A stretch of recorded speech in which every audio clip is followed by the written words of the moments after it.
¿Por qué una parte de la población muy pequeña puede tener pensiones y debaten sobre si esas pensiones de más de 10 millones no pagan impuestos o sí? Pero la inmensa mayoría de los viejos y las viejas de Colombia no tienen ni el sueño de tener una pensión. No la tienen 3 millones de adultos mayores, de sabias. ¿Por qué tanto problema para que en la Constitución del 91 aparezca la palabra campesino y sus derechos? Campesina y sus derechos. Sí, una tercera parte de la población colombiana es campesina y todos nosotros y nosotras somos descendientes en algún momento de labriegos, de gente que se arrodillaba o se hincaba ante el surco y bajo el sol. Pero fíjense que no aparece la palabra campesino o campesina.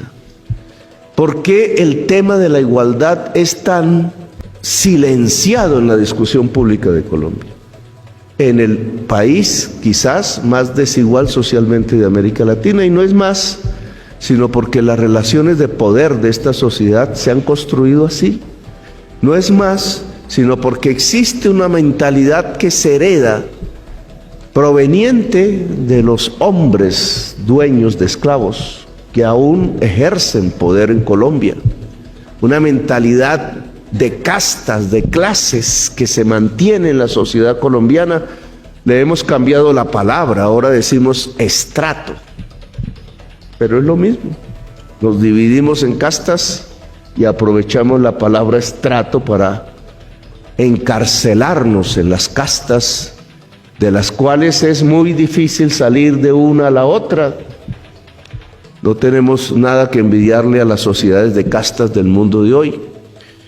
Y una posibilidad de paz, una posibilidad de futuro, la posibilidad de construir una nación, la posibilidad de prosperar como sociedad, incluso en los términos ortodoxos de la economía, de crecer económicamente, la única posibilidad es construir paz.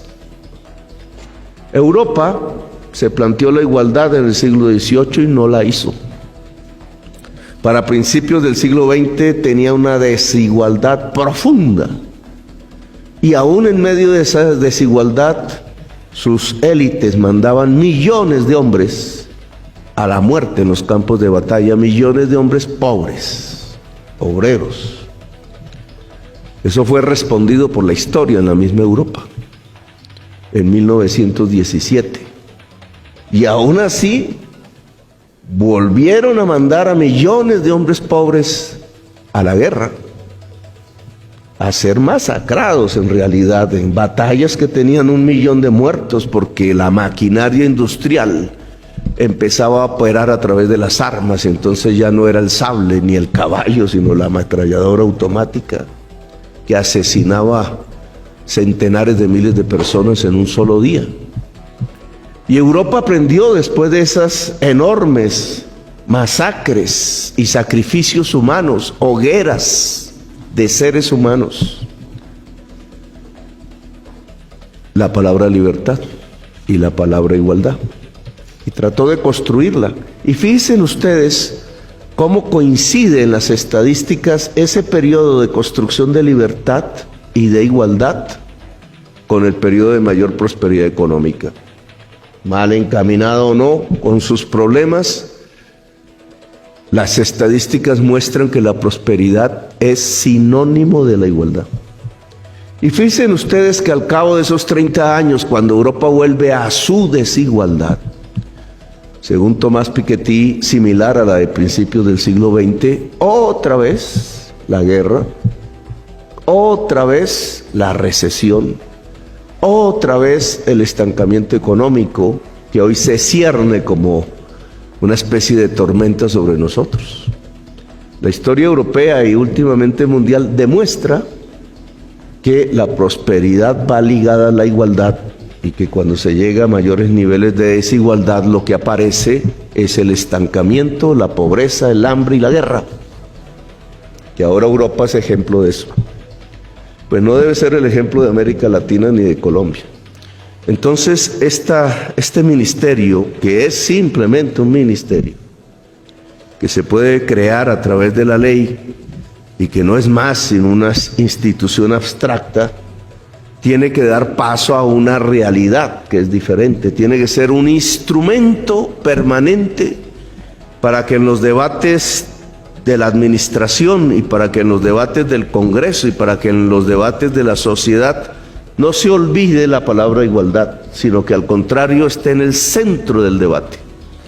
Yo estoy absolutamente convencida de que si damos un paso adelante en el tema de la igualdad en Colombia, estoy absolutamente convencido que si logramos reducir el índice Gini y la población empieza a sentirse en una sociedad que la reconoce, que le da más equidad, que la promociona, que le da poder al excluido como nunca antes había tenido, la opción de la paz se vuelve real.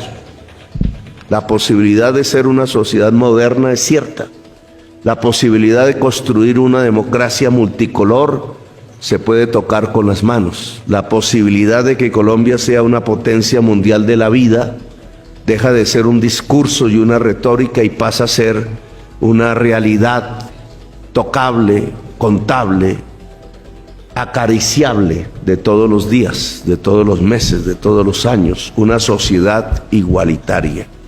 Ese es el objetivo de este proyecto de ley. Es apenas un instrumento, pero el propósito a lo largo de toda la administración y a lo largo de todos los proyectos de ley que se van y se han presentado es, antes que nada, la igualdad.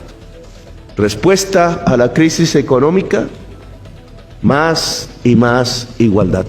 Respuesta a la violencia, más y más